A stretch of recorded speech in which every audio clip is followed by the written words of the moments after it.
ये कहानी है एक ऐसी लड़की की जिसने सिर्फ अपने प्यार को पाने के लिए यूपीएससी जैसे बड़े सपने को छोड़ दिया। कभी-कभी यार कि लोग प्यार में इतने बेबस कैसे हो जाते हैं, मुझे ताज्जुब होता है ये बातें सुन के, जान के। और दुःख भी होता है कि लोग कितने सेल्फिश होते हैं आजकल के ज़माने में।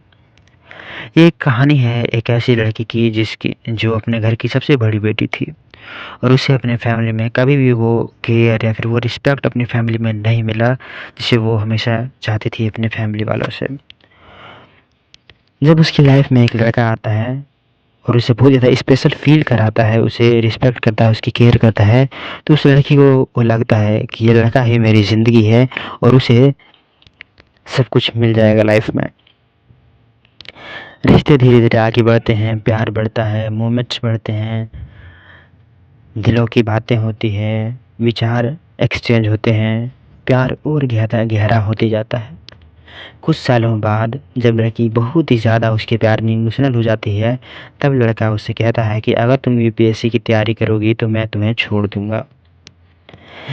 ये सुनकर लड़की बहुत ज़्यादा आश्चर्यचकित हो जाती है और उसे सामने 2 चुनाव होता है कि उसे क्या चुनना है, रिश्ता या फिर यूपीएससी। और फाइनली क्योंकि लड़की बहुत ज़्यादा अटैच्ड थी उस लड़के के साथ, अपने प्यार के साथ, और इसलिए उसने यूपीएससी का सपना छोड़ दिया। सिर्फ़ इसलिए क्योंकि उसका बॉयफ्रेंड चाहता था। सिर्फ़ इसलिए क्योंकि वो उस आदमी को खोना नहीं चाहती थी जिससे वो बहुत ज़्यादा प्यार करती थी। धीरे-धीरे ये रिश्ते बढ़ने लगे और उसका बॉयफ्रेंड एक कॉर्पोरेट में जॉब करने लगा। लेकिन कॉर्पोरेट जॉब में प्रेशर होने के कारण, कॉर्पोरेट जॉब अनस्टेबल होने के कारण उसने कॉर्पोरेट जॉब छोड़ दिया और अब खुद से ही यूपीएससी की प्रिपरेशन शुरू कर दी। और कुछ समय बाद अपनी गर्लफ्रेंड को बताता है कि मैं यूपीएससी की प्रिपरेशन कर रहा हूँ और जब तक मेरा सिलेक्शन नहीं हो जाता, हम दोनों आपस में बात नहीं करेंगे। यह सुन के लड़की को बहुत ज़्यादा धक्का लगता है कि जिसके लिए उसने यूपीएससी छोड़ दिया, आज वो सिर्फ़ इसलिए मुझे छोड़ रहा है क्योंकि उसे यूपीएससी की प्रिपरेशन करना है। और ये सुनकर लड़की बहुत ज़्यादा टूट जाती है, अकेलापन फ़ील करने लगती है और वो यूपीएससी को हमेशा के लिए छोड़ देती है।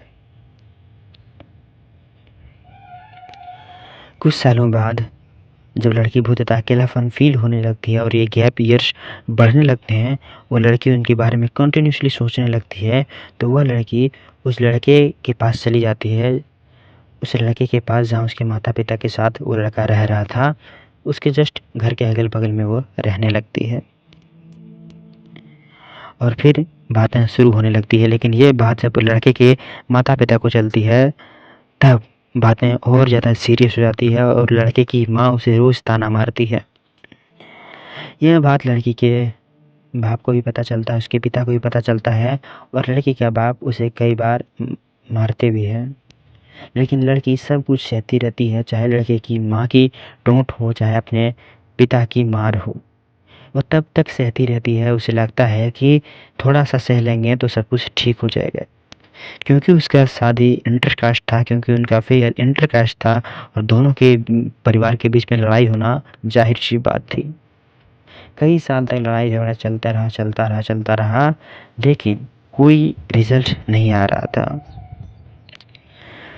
फाइनली लड़के से बात हुई उस लड़के की और उस लड़के ने एक दोबारा शर्त रखी कि मुझे एक सक्सेसफुल बीवी चाहिए। मुझे एक ऐसी बीवी चाहिए जिसके पास जॉब हो। और इसलिए लड़की ने सिर्फ़ उसके कहने पर लड़की ने एमबीए की तैयारी शुरू कर दी। इधर लड़का भी एक कॉर्पोरेट जॉब कर रहा था। नज़दीकियाँ धीरे-धीरे बढ़ने लगी, दोनों परिवार भी मिलने लगे, रिश्ते की बातें होने लगी और धीरे-धीरे परिवार वाले भी मान गए थे। उस लड़की को कहीं न कहीं लगा था कि अब धीरे-धीरे ठीक हो जाएगा, लेकिन उसे कहाँ पता था कि ज़िंदगी अब असली मोड़ लेने वाली है। जब सब कुछ सा फिक्स होने को आने लगा था, जब नज़दीकियाँ बढ़ने लगी थी, तभी उसका एमबीए का रिज़ल्ट आया और जैसे ही उसका रिज़ल्ट आया, उसका रिज़ल्ट में वो फ़ेल हो गई थी और यह बात सुन के उसके बॉयफ्रेंड ने उसे फिर से छोड़ दिया और परिवार के बीच दूरियाँ फिर से बढ़ गई। और इससे लड़की इतनी ज़्यादा डेस्परेट और इतनी ज़्यादा डिप्रेस हो गई थी कि उसे आज साइकियाट्रिस्ट के पास जाना पड़ रहा है।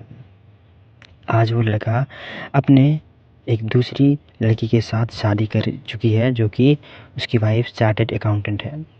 वो लड़की देखती है कि उसकी बीवी सक्सेसफुल है, चार्टर्ड अकाउंटेंट है, जो वो हमेशा बनना चाहती थी।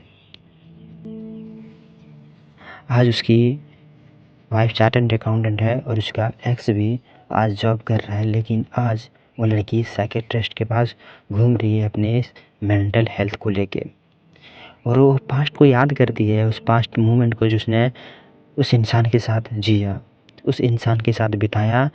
वो चीज़ें आज उसका साथ नहीं छोड़ रही है। मुझे दुख होता है ऐसे लड़कियों के बारे में जान के कि वो कितना इम्पोर्टेंट लाइफ, कितना इम्पोर्टेंट पार्ट उस इंसान के लिए दिया, जिस उस इंसान ने जिसकी वैल्यू नहीं की। इनफैक्ट वो लड़का उस लड़की को कभी डिजर्व करता ही नहीं था। ये है हमारी यूपीएससी की पहली कहानी। आप बताइए कि आपको ये कहानी कैसा लगा। हम ऐसे ही यूपीएससी की फेलियर की कहानी लेके आएंगे। तब तक के लिए मिलते हैं अगले वीडियो में। चैनल को लाइक और सब्सक्राइब ज़रूर कर देना।